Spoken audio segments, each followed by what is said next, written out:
eficiente às necessidades locais, garantindo que todos tenham acesso aos serviços de saneamento, melhorando a qualidade de vida e saúde, promovendo um desenvolvimento econômico e sustentável. Os cidadãos de Xangri-Lá podem dizer se isso foi cumprido ou não, de alguma maneira, até hoje.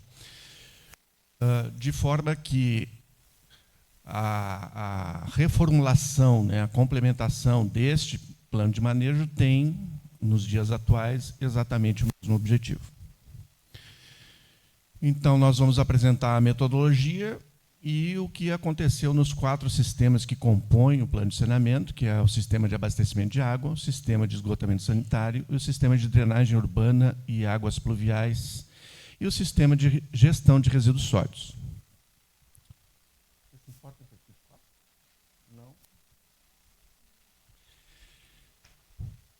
Muito bem. Do que se trata a metodologia? Ela foi feita em cima de pesquisa de dados secundários, onde foram consultados os órgãos locais e nacionais, como a Prefeitura Municipal, a Corsã, o IBGE, o Sistema Nacional de Informações Sanitárias e outras agências reguladoras. E também foram feitas visitas técnicas, onde se fizeram questionários e vistorias ao município e comunidades, nas infraestruturas de captação, tratamento e distribuição de água, especialmente de água.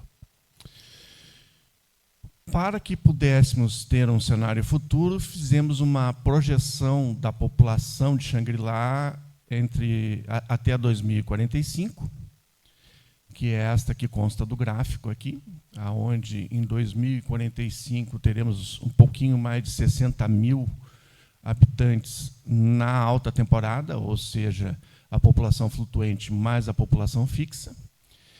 E o sistema de prioridades e metas está dividido em quatro segmentos. As metas emergenciais ou imediatas, até 3 anos, de curto prazo, entre 4 e 8 anos, e de médio prazo, entre 9 e 12 anos. E, finalmente, em longo prazo, entre 13 e 20 anos. Por que esses períodos? Porque, via de regra, se tratam de obras de infraestrutura. E obras de infraestrutura têm realmente ou normalmente prazos longos de implantação, dependendo do tipo de obra. Então, a população de Xangri-Lá ela tem uma população flutuante e uma população fixa. Por exemplo, em 2018, a população flutuante aumentou a população fixa em 183,3%. Ou seja, a fixa era em torno de 14 mil e no verão tínhamos em torno de 41 mil. Isso causa uma grande pressão sobre o sistema de saneamento, obviamente pelo aumento da população temporária. E isso também causa peculiaridades no sistema de planejamento, porque há que planejar de uma maneira a incluir em torno de 40 mil pessoas, enquanto que, na maior parte do tempo, a gente tem em torno de 15 mil pessoas no município.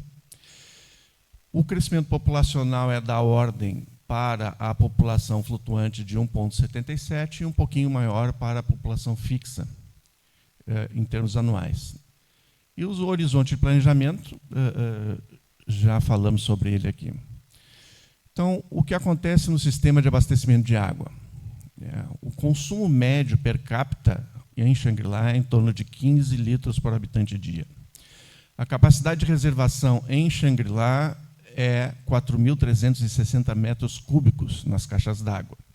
E isso seria o suficiente para abastecer Xangri-Lá até 2025. A partir de 2025, a população aumenta de tal forma que também há necessidade de aumento da reservação. A capacidade de produção do sistema integrado, o que é o sistema integrado? É que o concessionário, que é a Corsã, a concessionária ela capta água em 2 lugares, no entanto, não é só para o município de Xangri-Lá. Também tem Imbé, também tem Capão da Canoa, ou seja, é um sistema interligado nos moldes que é o sistema de transmissão elétrica. Então, a capacidade de captação é de 724 litros por segundo, que é uma captação compartilhada, e Xangri-Lá usa desses 724, 116 litros por segundo. Para 2045, a projeção de demanda exige um aumento nessa captação de pelo menos 33 litros por segundo. E isso terá que ser planejado e paulatinamente incorporado dentro desse sistema. Este mapa que vemos aqui mostra a captação, que é possível ver no mapa, nesse instante aqui, e mostra algumas linhas de distribuição do sistema de água. Para a execução do plano, a gente faz uma matriz SWOT, que é uma matriz de forças e fraquezas e de ameaças.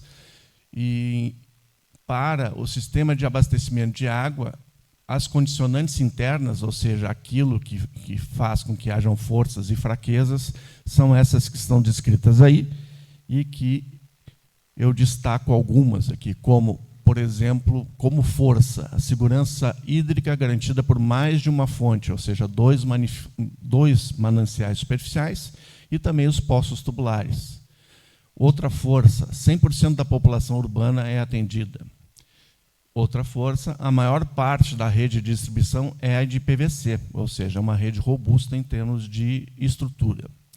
E como fraquezas, né, a ausência de macromedição inviabiliza a quantificação correta, ou seja, não se sabe ao certo a quantidade de água que entra para o município de Xangri-Lá, em termos absolutos. A ausência de dispositivos para isolar partes das redes e reservatórios em caso de manutenção. Como todo o sistema não é setorizado, eventualmente, para fazer a manutenção de uma caixa d'água, terá que se parar a água de todo o sistema e todo o município fica sem o abastecimento durante essa manutenção. Então, isso é algo que precisa ser resolvido. E existe uma porção da rede de distribuição que é composta por material impróprio, que deve ser substituído. Ou seja, a rede que tem fibra ou cimento, ela precisa ser substituída pela rede de PVC. E aqui temos, na matriz SWOT, as condicionantes externas, que são as oportunidades e as ameaças, das quais eu destaco as seguintes. Os investimentos imobiliários, que são muitos, e é a base do crescimento econômico de Xangri-Lá, são muito importantes, porque eles trazem a aceleração da roda da economia. A região também é valorizada para o veraneio, podendo ter longas estadias e moradias secundárias, né? Na eventual ocorrência de uma outra pandemia, Deus nos livre, seria o local onde a população fixa deveria aumentar bastante, justamente porque aqui estão as casas secundárias. Quais são as metas e ações prioritárias para o sistema de abastecimento de água? Então, temos aqui 11 metas, que estão listadas da seguinte maneira: a instalação de macromedidores, o mapeamento da rede de distribuição atualizado constantemente, porque precisa se saber exatamente onde estão enterrados os canos, um controle de perdas para que ele se mantenha abaixo de 20%, como ele é hoje, e se possível, diminuir ele ao mínimo. A setorização do sistema de distribuição, como eu falei anteriormente, para facilitar as manutenções e os reparos. A substituição de material inadequado, que é o fibrocimento, para o material mais adequado, que é o PVC. A manutenção e a ampliação dos hidrômetros para a correta medição do consumo e posterior cobrança. O incremento no volume de água reservada, uma vez que, a partir do ano que vem, a gente poderá ter um déficit em relação, principalmente, à população total de verão. E a criação de um sistema de dados integrado aos dados que a Corsã tem no seu banco de dados coletados. Para isso, nós teremos que ter uma estrutura responsável dentro da prefeitura que faça essa conexão com o concessionário. Eu vou falar disso mais tarde. Temos a gestão das águas subterrâneas e o monitoramento periódico, porque nem todos os poços do município estão mapeados e não sabemos a efetiva qualidade da água que está sendo extraída desses poços. Obviamente é necessária uma educação sobre a questão do abastecimento de água, o uso racional dos recursos hídricos, e o controle intermunicipal, uma gestão integrada com os outros municípios que fazem parte do sistema. De alguma maneira, eles precisam se integrar para ter um correto relacionamento com a concessionária. Obtivemos, antes de terminar esse estudo, os investimentos que a Corsã pretende fazer em curto e médio prazo, no prazo imediato, curto e médio prazo.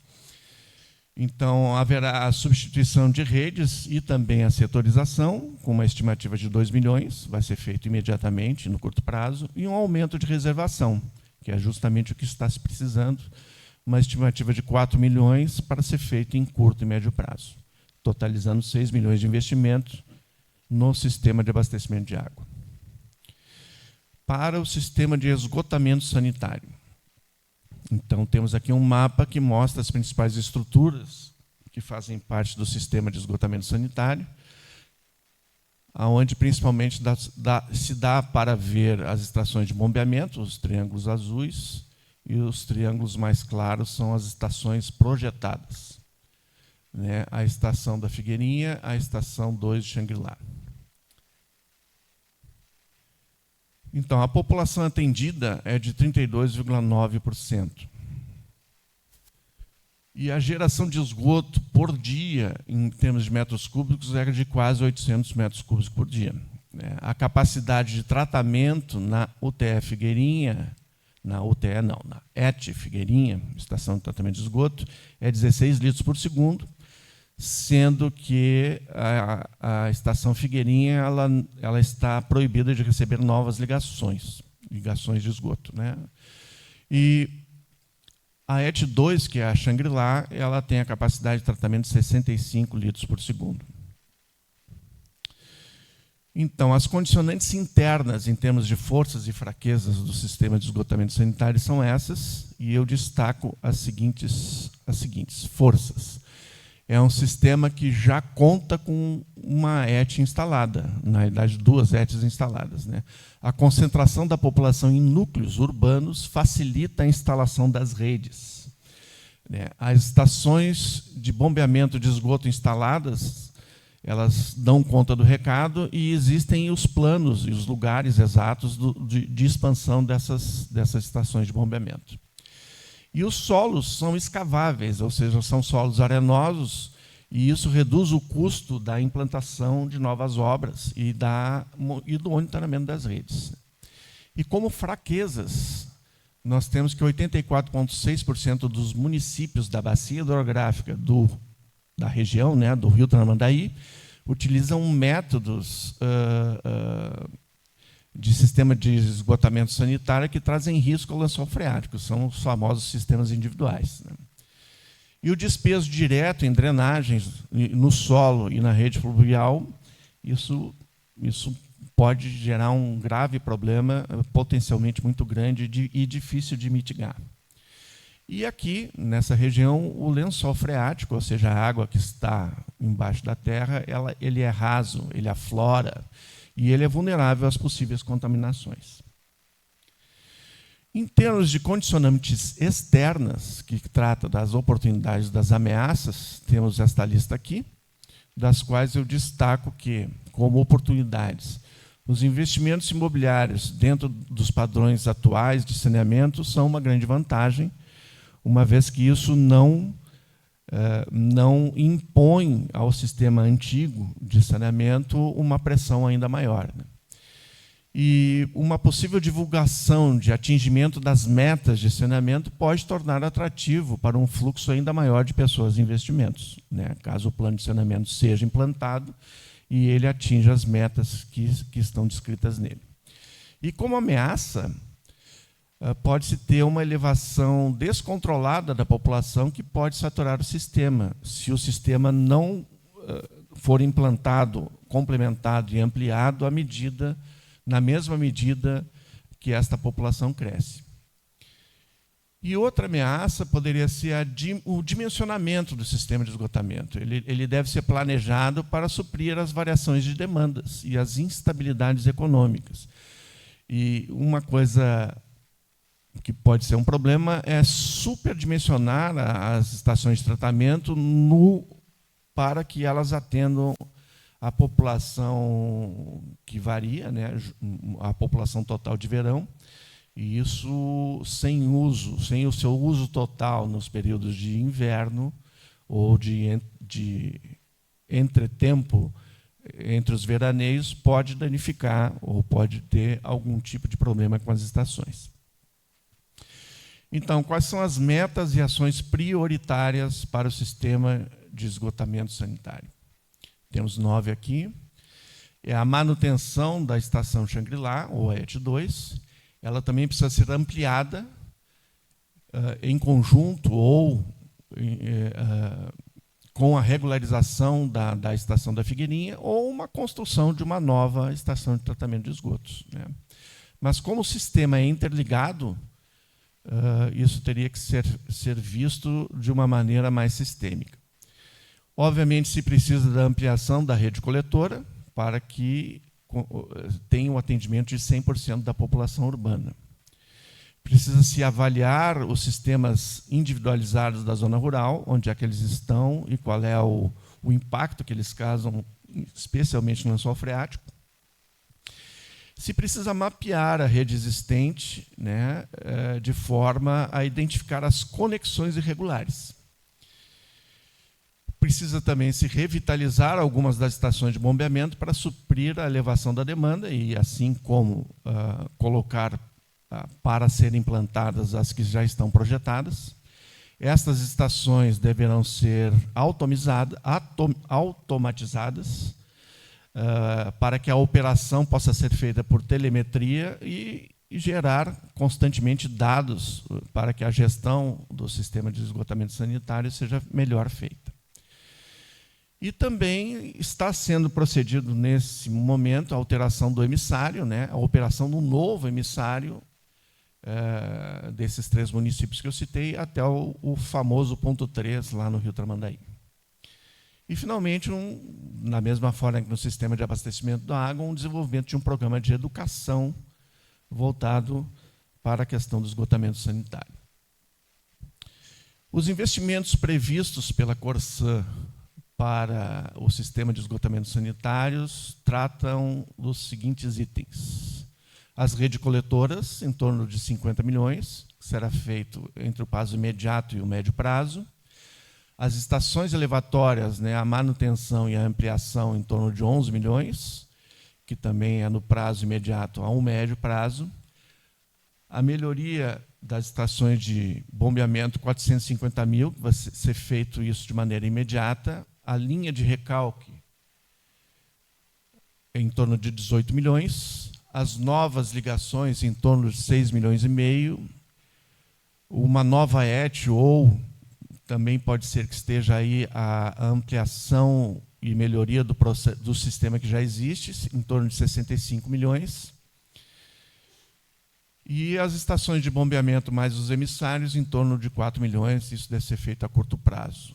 O montante da somatória dessas estimativas dá em torno de 153 milhões de reais para o sistema de esgotamento sanitário. Passamos, então, ao sistema de drenagem urbana e às águas pluviais.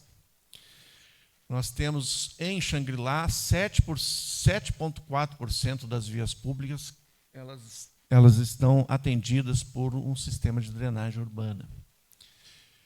Existe uma necessidade bem urgente de expansão, e mais urgente ainda se houver algum tipo de crescimento populacional. A composição da macrodrenagem é de 13 canais principais ao longo da cidade e 14 canais que saem desses canais principais, que são as saídas pluviais para o mar. E isso pode ser visto aqui, nesses pontos que estão na praia. Então, as condicionantes internas, né, das forças e fraquezas são estas, das quais eu destaco as seguintes.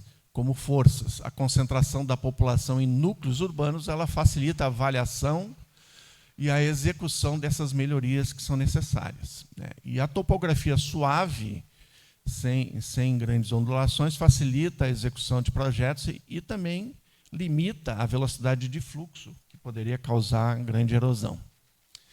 E como fraquezas, né, a ausência de um setor específico na Prefeitura Municipal para tratar deste assunto. E isso será tratado mais adiante.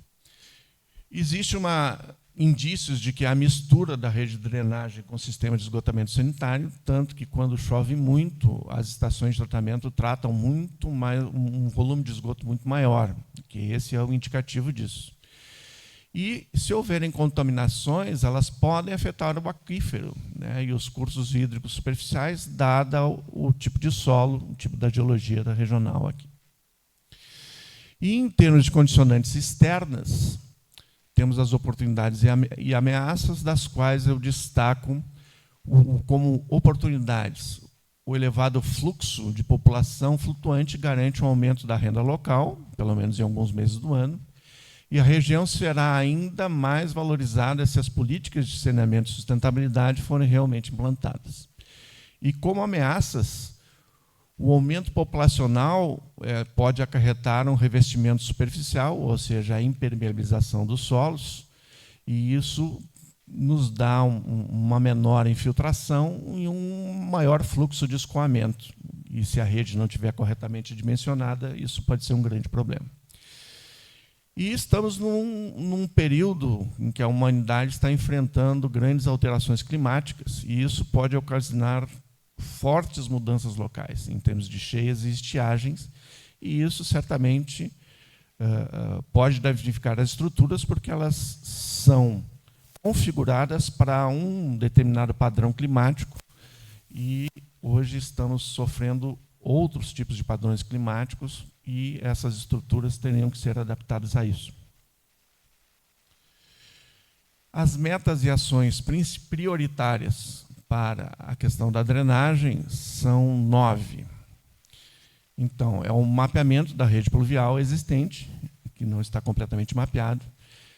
Existe a necessidade de ampliar esta rede até que 100% da cobertura da microdrenagem seja feita para a zona urbana. Se precisa ampliar a rede com dispositivos muito bem dimensionados para maiores volumes nos pontos de alagamento. Monitorar periodicamente a qualidade ambiental em macrodrenagens, especialmente nos corpos hídricos. Nos vazadouros, né, nas estruturas que chegam na beira da praia, a gente precisa ter um processo de controle de erosão. Uma manutenção preventiva dos dispositivos de drenagem. A padronização dos dispositivos de drenagem, mantendo-os íntegros e funcionais. Isso ajuda no item anterior, que é a manutenção preventiva. O desenvolvimento de um plano de educação voltado à drenagem, que tem a ver com um plano de educação em relação aos resíduos sólidos urbanos também. E, por fim, e mais importante, a elaboração e implantação de um plano de macrodrenagem no lado oeste do município, que é onde está previsto pelo plano diretor a expansão da zona urbana. E pela pendente daquele terreno, isso direciona essas águas para o sistema de lagoas, que existe a oeste. E nesse sistema de lagoas, possivelmente um licenciamento ambiental no órgão estadual de licenciamento irá ter uma necessidade de uma área buffer, ou seja, uma área que possa ser monitorada, que colete essas águas pluviais antes de chegarem ao sistema de lagoas. E isso só pode ser feito no âmbito de um plano. Tem uma pequena conclusão da questão da drenagem, né, que a longo prazo o município deve focar na padronização das infraestruturas de drenagem, na educação ambiental da população e na manutenção preventiva dos dispositivos, né, que é basicamente um resumo do que eu falei anteriormente. E o sistema de gestão de resíduos sólidos, nós temos em Xangri-Lá aproximadamente 600 gramas de resíduos produzidos por dia por pessoa. E temos aqui a curva de produção de reciclados no município, né, que vai em torno de 250 toneladas nos meses de verão e em torno de 100 toneladas nos meses de inverno. E os quantitativos de cargas de RCC, né, de resíduos da construção civil, que dá para ver, né, que as obras depois do verão e um pouquinho antes do verão, e especialmente no inverno, elas produzem mais resíduos, talvez justamente porque esse seja a curva sazonal da construção civil no município. Então, temos aqui a matriz de forças e fraquezas, né, as condicionantes internas, das quais eu destaco as seguintes. A concentração urbana que existe no município permite que a coleta seja realizada sem grandes deslocamentos, ou seja, há uma economia de trajeto. Essa economia de trajeto pressupõe uma menor queima de combustível e isso ajuda na pegada de carbono. A área municipal, com acesso por vias não muito extensa, isso facilita, obviamente, a fiscalização do descarte incorreto.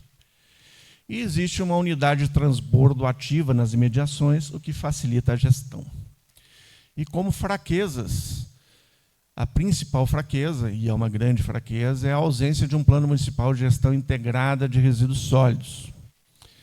E porque só um plano de gestão integrada de resíduos sólidos ele pode chegar nas minúcias da correta gestão da questão do resíduo, né? Coisa que no âmbito de um plano de saneamento a gente tem apenas as grandes diretrizes. E para que se faça esse plano de gestão, o cumprimento da atual legislação em termos dos índices que precisam ser atingidos, existe uma coisa aqui no município de Xangri-Lá que ela pode atrapalhar um pouquinho essa questão, que é uma dependência do setor privado para a gestão de todo o resíduo, né? E para que a gente faça, por exemplo, a questão do aproveitamento de orgânicos, né, isso teria que ser uma coisa da prefeitura, né, e não de uma empresa terceirizada. Temos ainda a zona litorânea, que ela é vulnerável à destinação incorreta, e os resíduos podem ser transportados para o mar e também para as lagoas, que é um lugar, inclusive, mais sensível do que o mar. E, em termos de condicionantes externas, temos as oportunidades e ameaças, das quais eu destaco o elevado fluxo de população flutuante. Ele pode ser convertido numa maior renda, especialmente na questão da reciclagem. E o sistema de coleta, disposição e educação pode ser integrado com cidades vizinhas, reduzindo custos e ampliando as ações, tendo em vista o fluxo de pessoas na interpraias. Obviamente, isso depende de acordos políticos, o que nem sempre é uma coisa tão simples de acontecer, né? As ameaças, posso repetir aqui que as empresas terceirizadas, elas podem ou não cumprir os contratos, né, ou mesmo paralisarem a situação, a sua atuação por questões logísticas, por problemas internos, por crises financeiras, etc., etc., essas coisas que acontecem na iniciativa privada. E a distância elevada até o aterro sanitário da destinação final, né, isso é um preço muito grande que o município paga por não utilizar um aterro que esteja dentro dessa bacia hidrográfica, embora essa bacia hidrográfica tenha dificuldades de receber um equipamento desse tipo. No entanto, são 200 quilômetros. 200 quilômetros dá aproximadamente 100 litros de diesel num caminhão, a 2 quilômetros por litro. E esse diesel todo, ao ser queimado, emite na atmosfera uma grande quantidade de carbono, o que, para as questões climáticas, estamos vendo aí os resultados. As metas e ações prioritárias para a questão dos resíduos, obviamente, de acordo com o aumento da população e o aumento da zona urbana, será necessária a ampliação da rede de coleta. Uma gestão municipalizada com menor dependência de terceiros, especialmente, bom, eu falo depois disso, A realização do Plano Municipal de Gestão Integrada de Resíduos Sólidos, exatamente é o que vai dar condições para que a gestão municipalizada possa ser feita com melhor sucesso.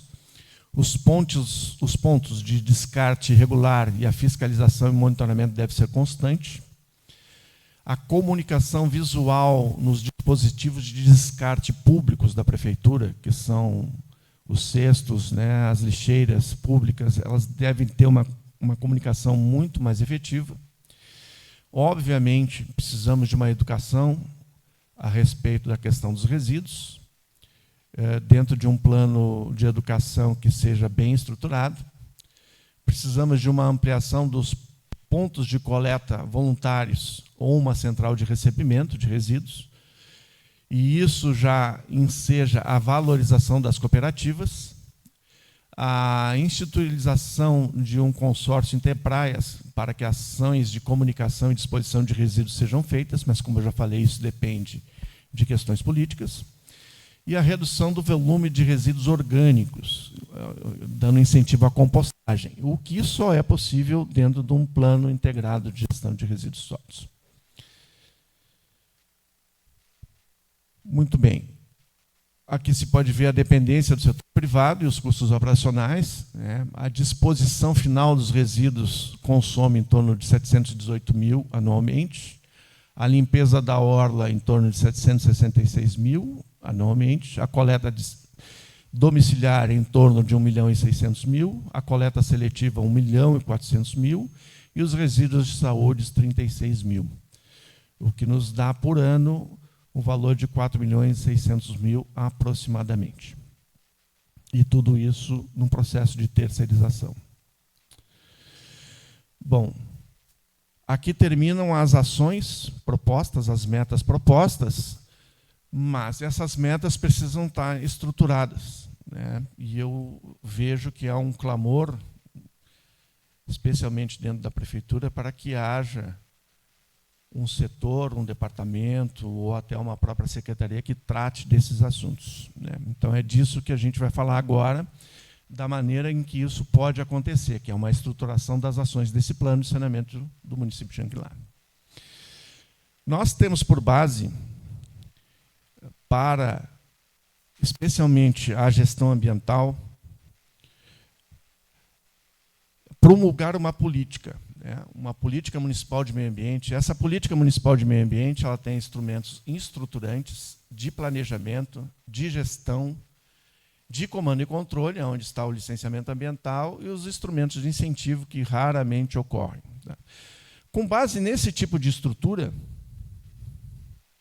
a gente propõe também uma estrutura, por mais simples que seja, para a questão do saneamento.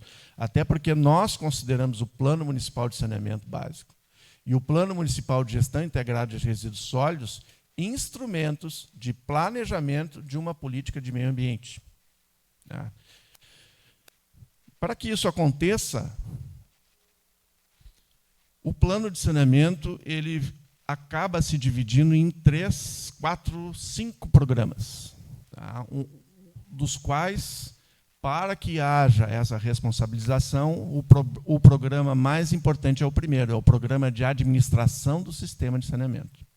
E os outros são todos em cima do sistema que já existem, de abastecimento de água, de esgotamento sanitário, de drenagem pluvial e de esgotamento sanitário. Então, para o programa de administração do sistema de saneamento, o que é necessário?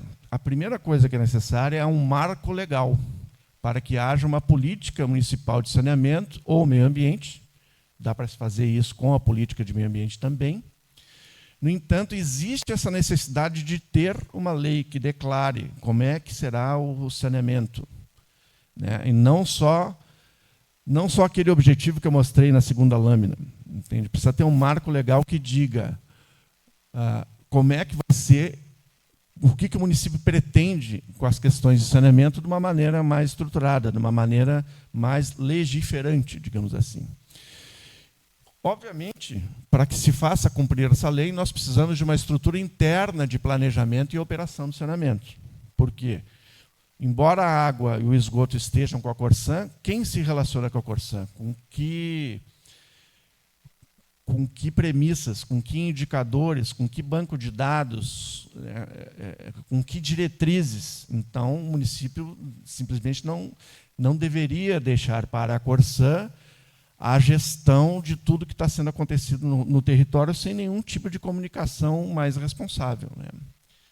Obviamente, essa estrutura daqui precisa de dotações orçamentárias, tanto no PPA quanto no orçamento anual, e pode haver ou não Conselho Municipal de Saneamento. Eu sei que para as prefeituras, quanto mais conselho, mais, né? Mas os conselhos eles podem ser feitos de uma maneira ligeiramente diferente, como eu vou mostrar agora. Então, o que tem que ter dentro de um marco legal, né? A explicitação de uma política, né? Que pode ser aquilo que está escrito na segunda lâmina. Nós precisamos ter os objetivos dessa política, as diretrizes dessa política e os princípios dessa política. Tá? E o principal de tudo são os instrumentos dessa política. Os instrumentos dessa política, via de regra, são esses aqui. E se for uma política de meio ambiente, os instrumentos serão acrescidos de outros tantos. Tá? E isso configura o sistema municipal de saneamento, que pode estar num departamento, pode estar numa secretaria, mas aí ter-se-á pessoas responsáveis para tratar de cada um desses assuntos na área do planejamento. E pessoas especializadas em tratar cada um desses assuntos na área da operação. Quem planeja não opera, quem opera não planeja. E para que serve o Conselho Municipal de Saneamento? Ele dá a governança dos planos e programas de saneamento. O que é a governança? Saber se está funcionando, se não está funcionando, por que não está funcionando, por que esse indicador não está bom, por que essa obra não foi feita, etc, etc. Isso é uma atribuição legítima do Conselho. Eu não vou explicar todos aqui, mas eu tenho mais um exemplo, por exemplo, do programa de sistema de abastecimento de água, né? Nós precisamos de um subprograma de captação de água, um de tratamento de água, um de armazenamento de água, um de distribuição de água e um de... Aí eu preciso chegar perto para ler, que eu não estou... De educação sobre a água, especialmente a água para o abastecimento. Aquelas diretrizes e metas que eu falei antes, elas são distribuídas aqui dentro desses subprogramas, né? E outros que eventualmente possam parecer, né? E, por exemplo, o subprograma de distribuição de água, ele tem um projeto de controle e fiscalização de consumo, ele tem um projeto de controle de perdas de água, ele tem um projeto de ampliação da distribuição de água, ele tem um projeto de substituição de estruturas de distribuição de água. Cada um desses aqui, ele alberga, posteriormente, uma daquelas diretrizes que saíram lá do plano. Tá? Para fazer tudo isso aqui, né, o que a gente recomenda? A gente recomenda que a prefeitura pegue todas as pessoas que, de alguma forma, tenham a ver com algum desses itens de saneamento e faça, com convidados ou não, isso depende de cada prefeitura, 3 seminários para a construção dessa estrutura. Tá? Um seminário em que se distribuem algumas tarefas, se estudam essas coisas, um segundo seminário em que se apresentam propostas de como é que vai ser essa estrutura, como é que ela vai funcionar, e um último seminário de operacionalização dessa estrutura, né? Porque somente uma discussão interna é capaz de fazer esta construção, obviamente, que precisa do aval político do prefeito, né, para que essas reuniões aconteçam, porque isso certamente vai aumentar de alguma forma a estrutura da prefeitura e, obviamente, isso requer um custo. Vai ter custo, não adianta. Mas este custo é altamente compensado pela visibilidade, pela garantia da qualidade de vida, se a estrutura funcionar, né? Então, é uma prefeitura que gasta um pouquinho a mais, mas ela é muito bem reconhecida pela própria gestão do sistema sanitário da cidade nos seus 4 vieses, né? Por fim, quando esses planos estiverem vigindo, né?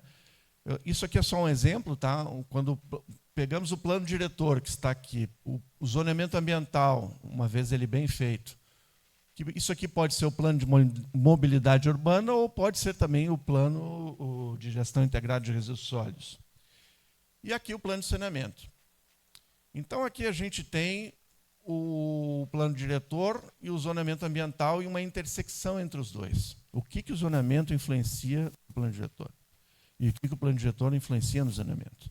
E nós vamos discorrer sobre isso. Faremos a mesma coisa com o plano de saneamento e o plano de mobilidade urbana aqui. E com o plano de mobilidade urbana e o zoneamento ambiental. E com o zoneamento ambiental e o plano de saneamento. Em cada uma dessas intersecções, a gente precisa descrever o que influencia num, o que limita num, o que restringe, o que amplifica, o que dá sinergia. E essa discussão toda nos dará instruções normativas de como proceder. Uma vez essas instruções normativas todas feitas, o que acontece?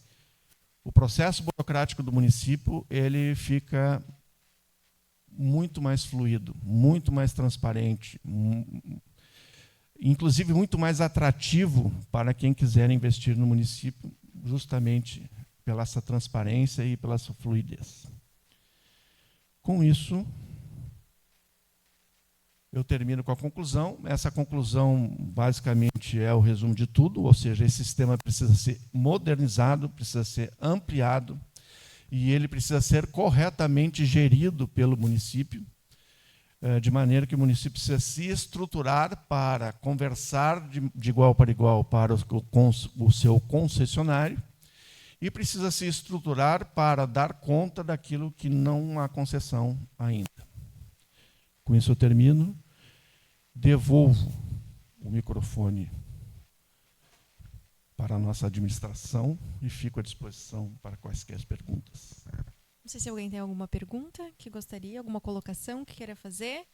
Deixa eu conferir no Facebook se a gente não tem nada de perguntas. Não, só alguns boa tardes. Então, boa tardes. Então, da nossa parte é isso. Está apresentado o nosso prognóstico. Aqui a gente encerra as audiências públicas. Agradecemos a participação de todos, seja presencialmente, seja online no Facebook. E nos colocamos à disposição. E, posteriormente, o projeto de lei então vai ser apresentado aqui nesta Câmara Legislativa. E boa tarde. Muito obrigada.